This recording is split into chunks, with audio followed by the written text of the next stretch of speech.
سید المرسلین بارگاہ رب میں حاضر ہو رہے ہیں تو سوال یہ ہے کہ حضور اللہ کے دربار میں کیا لے کر گئے، اور دوسری بات یہ ہے کہ لے جایا جاتا ہے اس کے پاس جس کو کوئی احتیاجی ہو، کوئی ضرورت ہو، جس کے پاس کوئی کمی ہو۔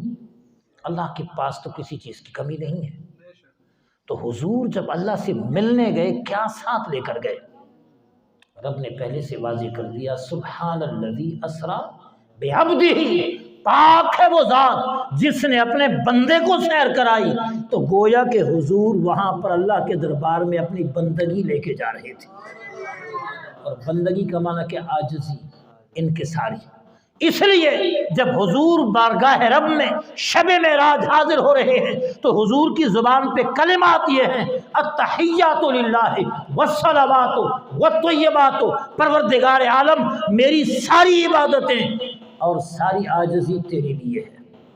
حضور بارگاہ رب میں عاجزی لے کر گئے، عبادت لے کر گئے، اور کسی بندے کے پاس رب کے دربار میں پیش کرنے کے لیے عاجزی سے بڑھ کر کوئی چیز نہیں۔